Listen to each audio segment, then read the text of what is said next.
दोस्तों, स्वागत है आपका हमारे चैनल में। हमने जो करंट अफेयर के सीरीज स्टार्ट किया उसमें आज हम देख लेते हैं कुछ अधिनियमों को जो भारतीय संसद द्वारा विधेयक पारित किया गया। ठीक है, तो दोस्तों एक आप लोग से अनुरोध है कि इस वीडियो को लाइक, शेयर और सब्सक्राइब जरूर करें, है ना। तो स्टार्ट करते हैं। आज का जो पहला है वो है टॉपिक उपभोक्ता संरक्षण अधिनियम 2019।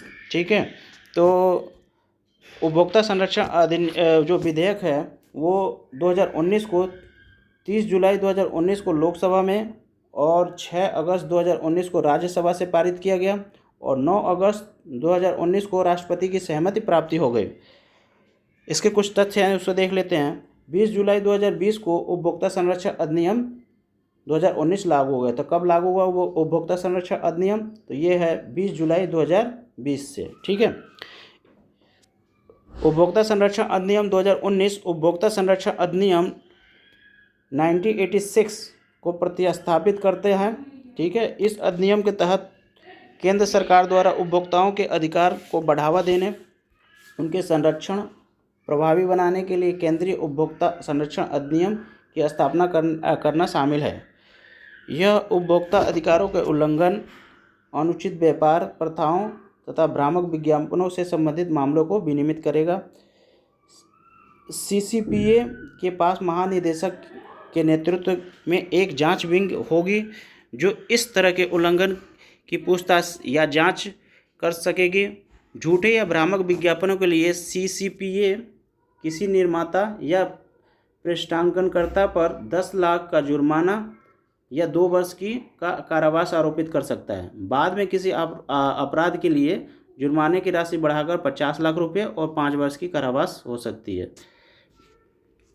अधिनियम के तहत उपभोक्ता विवाद निवारण आयोग जिला, राज्य और राष्ट्रीय स्तर पर स्थापित किए जाएंगे। ठीक है, एक उपभोक्ता इन आयोगों की शिकायत दर्ज कर सकता है। अंतिम अपील जो है वो सर्वोच्च न्यायालय में ही होगी। ठीक है, राष्ट्रीय स्तर पर सीडीआरसी द्वारा 10 करोड़ रुपए से अधिक मूल्य वाली वस्तुओं एवं सेवाओं से संबंधित शिकायत पर विचार किया जाएगा। राज्य स्तरीय सीडीआरसी द्वारा 1 करोड़ रुपए से अधिक किंतु 10 करोड़ रुपए से कम मूल्य तथा जिला सीडीएसआरसी द्वारा 1 करोड़ रुपए से कम मूल्य वाली सेवाओं और वस्तुओं की शिकायत पर विचार किया जाएगा। ठीक है, तो ये पैसे के हिसाब से जिला और राज्य और स्टेट को, जिला, राज्य यानी और भारत के बारे में विभाजित किया गया है। नेक्स्ट जो अधिनियम है वो है बैंकिंग विनिमय संशोधन अध्यादेश 2020। देश में लगातार खराब होती सहकारी और व्यावसायिक बैंकों की स्थिति में सुधार लाने के लिए केंद्र सरकार हर संभव उपाय कर रही है। वर्तमान में बैंकों की एनपीए भी लगातार बढ़ रहा है, यानी एनपीए मतलब कोई उधार ले लिया उसको चुकाया ही नहीं, जिससे कई बैंक दिवालिया होने के कगार पर पहुंच गई हैं। इन्हीं मुद्दों को ध्यान में रखते हुए सरकार ने बैंकिंग विनिमय अध्यादेश 2020 जारी किया और 26 जून 2020 को राष्ट्रपति रामनाथ कोविंद ने बैंक विनिमय संशोधन अध्यादेश जारी किया। ठीक है, याद रखना है 26 जून 2020 को। ठीक है, यह अध्यादेश बैंकिंग विनिमय अधिनियम 1949 में संशोधन प्रस्ताव करता है। यह अध्यादेश सहकारी बैंकों के प्रस्ताव को सुधार कर उन्हें मजबूत करने का प्रावधान करती है। यह अध्यादेश प्राथमिक कृषि ऋण संस्थाओं और उन संस्थाओं पर लागू नहीं होता है जिनका मुख्य उद्देश्य कृषि विकास के लिए लंबे अवधि का ऋण प्रदान करना है। अध्यादेश सहकारी बैंक के मामले में भारतीय रिजर्व बैंक की शक्तियों को विस्तार देता है। बैंकिंग विनिमय अधिनियम 1949 के तहत भारतीय रिजर्व बैंक किसी बैंक के ऋण स्थगन के लिए आवेदन कर सकता है। ऋण स्थगन के दौरान 6 माह तक बैंक पर कोई विधिक कार्रवाई नहीं की जा सकती है। अध्यादेश द्वारा यह प्रावधान किया गया है कि इस दौरान बैंक कोई ऋण आवेदन स्वीकार नहीं करेगा और न ही ऋण संबंधी कोई निवेश करेगा। इस दौरान भारतीय रिजर्व बैंक बैंकों के पुनर्निर्माण या सम्मिलन के लिए भी कोई योजना ला सकता है। नेक्स्ट जो है हमारा वो अनिवार्य वस्तु संशोधन अध्यादेश 2020। कोविड-19 के दौरान किसानों के जो खरीद बिक्री में बाधा तथा अत्यधिक विनियामक हस्तक्षेप में बढ़ोतरी हुई है। इससे किसानों और उपभोक्ताओं के साथ साथ व्यवसायियों की समस्या बढ़ गई है। इन कठिनाइयों को दूर करना आवश्यक हो गया था। इसी को मद्देनज़र यह अध्यादेश जारी किया गया। राष्ट्रपति द्वारा 5 जून 2020 को आवश्यक वस्तु संशोधन अध्यादेश जारी किया गया। ये कब किया गया? 5 जून 2020 को, याद रखना। इस अध्यादेश द्वारा आवश्यक वस्तु अधिनियम 1955 में संशोधन किया गया है। अधिनियम 1955 केंद्र सरकार को कुछ वस्तुओं में उत्पादन, आपूर्ति, वितरण, व्यापार, वाणिज्य को नियंत्रित करने का अधिकार देता है। अध्यादेश कृषि क्षेत्र में प्रतिस्पर्धा बढ़ाने तथा किसानों की आय बढ़ाने का प्रयास करता है। इसका उद्देश्य जो है उपभोक्ताओं के हित की रक्षा करते हुए विनियामक प्रणाली को उदार बनाना है। कुछ वस्तुएं जैसे दाल, अनाज, आलू, प्याज, खाद्य तेल और तेलों सहित खाद्य पदार्थों की आपूर्ति को केवल असामान्य परिस्थितियों में ही केंद्र सरकार द्वारा नियंत्रित किया जा सकता है। युद्ध, अकाल, असामान्य मूल्य वृद्धि, गंभीर प्राकृतिक आपदा असामान्य परिस्थितियों में सम्मिलित है। अध्यादेश में प्रावधान है कि विशिष्ट वस्तुओं की स्टॉक सीमा मूल्य वृद्धि पर आधारित होगा। उल्लेखनीय है कि वस्तु अधिनियम 1955 के अनुसार विशिष्ट वस्तुओं का स्टॉक केंद्र सरकार नियंत्रित करती है। नेक्स्ट जो अध्यादेश है वो है किसान यानी सशक्तिकरण और सुरक्षा, मूल्य आश्वासन पर समझौता और कृषि सेवा अध्यादेश 2020 तथा कृषि उपज व्यापार एवं विपणन यानी संवर्धन और सुविधा अध्यादेश 2020 है ना। कोविड-19 काल में अनेक गतिविधियों के बंद होने के कारण जब कृषि और संबद्ध गतिविधियों की परिस्थिति का निरीक्षण करने पर सुधार प्रक्रिया में तेजी लाने की आवश्यकता प्रतीत हुई, तो इसके फलस्वरूप राष्ट्रपति द्वारा 2 अध्यादेश जारी किए गए। राष्ट्रपति ने 5 जून 2020 को कृषि उपज व्यापार विपणन अध्यादेश 2020 तथा किसान मूल्य आश्वासन पर समझौते एवं कृषि सेवा अध्यादेश 2020 जारी किया। ये कब किया? 5 जून को, ठीक है। कृषि उपज व्यापार एवं विपणन अध्यादेश 2020 विभिन्न राज्य कृषि उपज बाजार कानून के तहत अधिसूचना बाजारों के बाहर किसानों के उपज के अवरोध मूल्य व्यापार को सुलभ बनाता है। यह अध्यादेश राज्य एपीएमसी अधिनियम पर प्रस्तावित होगा। यह अध्यादेश निर्दिष्ट व्यापार क्षेत्र में किसानों की उपज के इलेक्ट्रॉनिक व्यापार की अनुमति देता है। किसान मूल्य आश्वासन पर समझौते और कृषि सेवा अध्यादेश 2020 कृषि उत्पादों की बिक्री और खरीद के संदर्भ में किसानों के संरक्षण सशक्तिकरण के लिए एक ढांचा प्रदान करता है ना। इसमें अध्यादेश के प्रावधान सभी राज्य एपीएमसी कानून पर प्रभावी होगा। अध्यादेश किसी भी कृषि उपज के उत्पादन के पहले एक कृषि समझौते का प्रावधान करता है, जिसका उद्देश्य प्रायोजकों को कृषि उत्पादन बेचने में किसानों को सुविधा प्रदान करता है। एक प्रायोजक में व्यक्ति, फर्म, कंपनी, सीमित देयता समूह और सोसाइटी शामिल है। कृषि समझौते की अवधि न्यूनतम एक कृषि मौसम या एक मवेशी उत्पादन चक्र के लिए तथा अधिकतम 5 वर्षों के लिए होगा। नेक्स्ट जो टॉपिक है या अध्यादेश है वो है महामारी रोग संशोधन अध्यादेश 2020। कोविड-19 महामारी की शुरुआत में जांच प्रक्रिया के दौरान कई बार स्वास्थ्यकर्मियों को हमले का सामना करना पड़ा। दिन भर सेवा भाव से कार्य करने वाले स्वास्थ्यकर्मियों का उत्पीड़न हुआ। ऐसी परिस्थितियों से निपटने के लिए सरकार को इस अध्यादेश की आवश्यकता महसूस हुई। तो 22 अप्रैल 2020 को राष्ट्रपति द्वारा महामारी रोग संशोधन अध्यादेश जारी किया गया। कब किया गया? 22 अप्रैल 2020 को। ठीक है।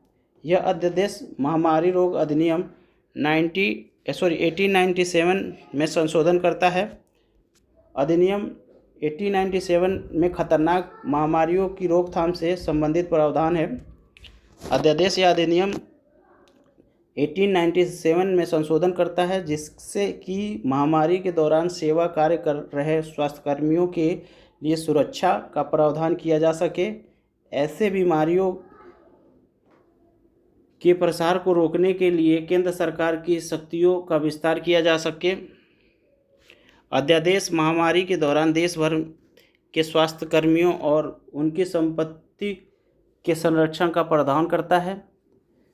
अध्यादेश द्वारा स्वास्थ्यकर्मी और उनकी संपत्ति पर हमले की संज्ञेय और गैर जमानती अपराध बनाया गया है। स्वास्थ्यकर्मियों के विरुद्ध हिंसक कार्य में जीवन या काम की स्थिति को प्रभावित करने वाले कार्य, जीवन को क्षति या चोट पहुंचाने वाले कार्य, कर्तव्यों के पालन में बाधा उत्पन्न करना, स्वास्थ्यकर्मियों की संपत्ति को क्षति पहुंचाना आदि शामिल है।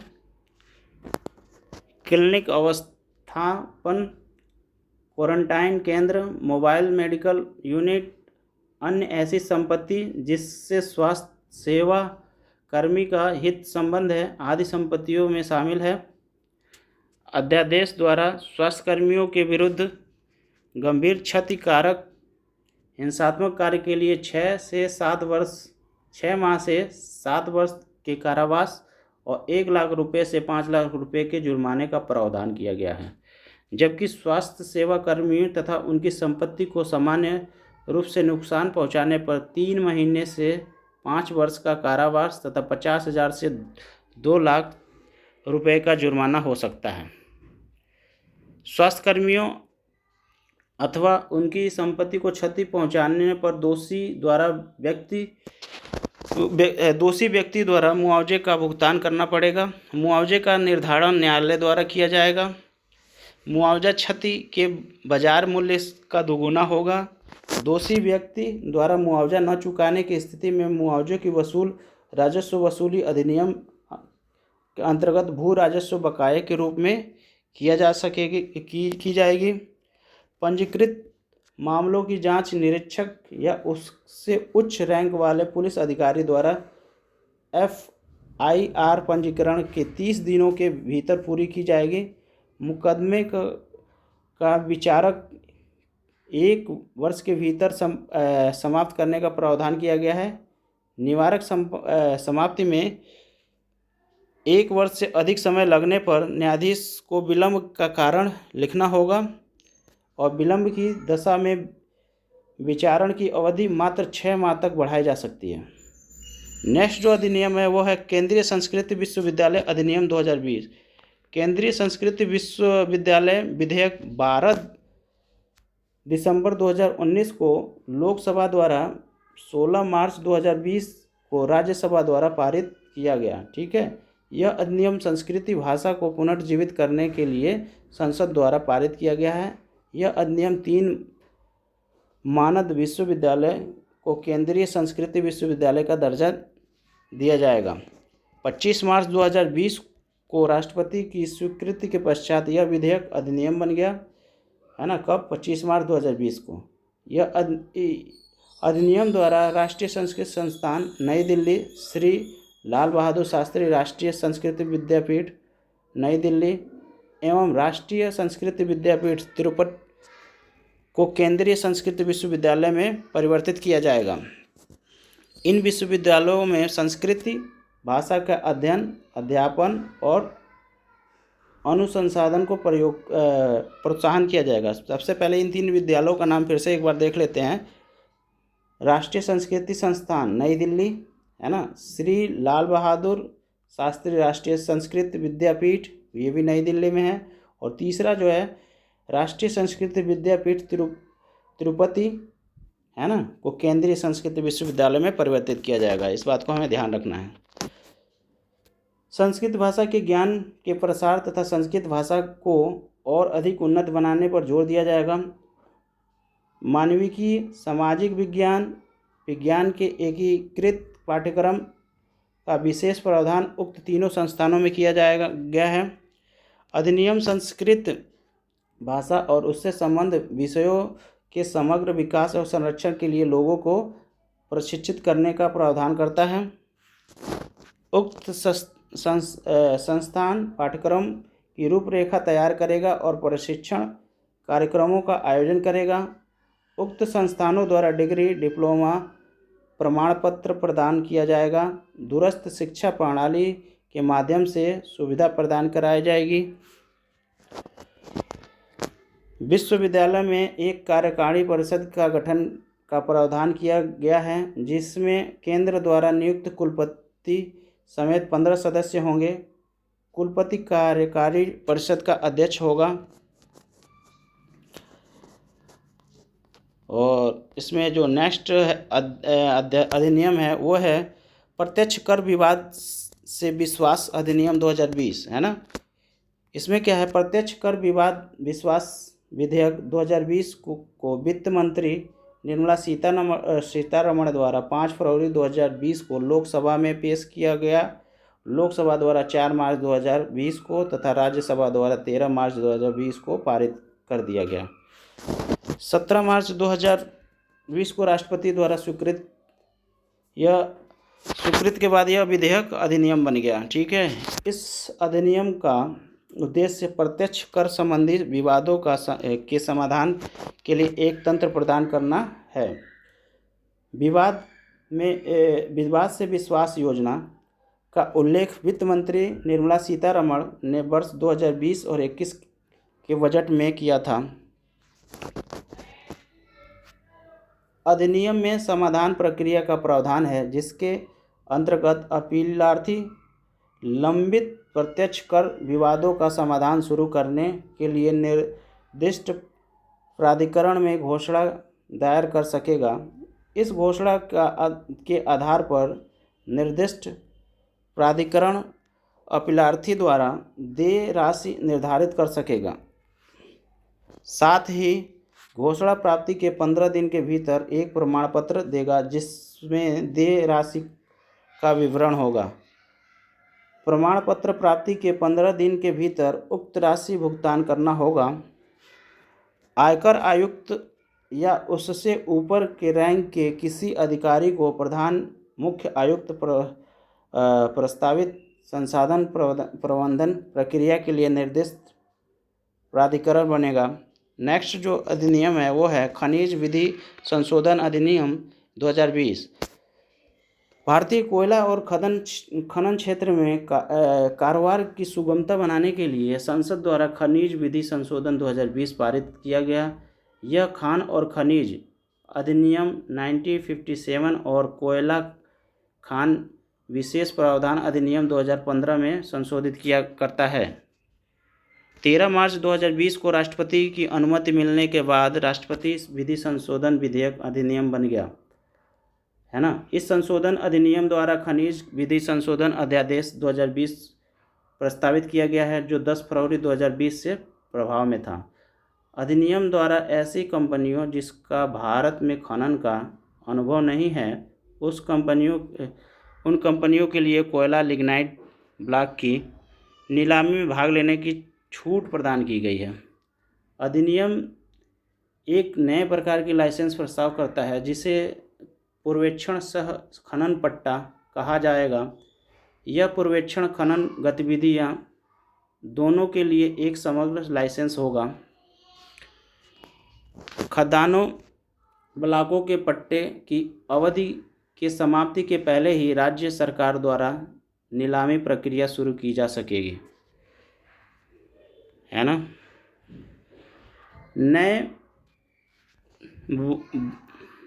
नए बोलीकर्ता को वैधानिक मंजूरियों के हस्तांतरण 2 वर्ष के लिए स्वतः हो जाएगा और इसके बाद की अवधि के लिए आवेदन दिया जा सकेगा। आवंटन अवधि खत्म होने के बाद खदानों की नीलामी या आवंटन के जरिए दोबारा आवंटन किया जा सकेगा। कुछ मामलों में कोयले और लिग्नाइट खनन के लिए केंद्र सरकार की पूर्व अनुमति की आवश्यकता होगी। तो दोस्तों इस वीडियो को यहीं समाप्त करते हैं। हैव ए नाइस डे दोस्तों।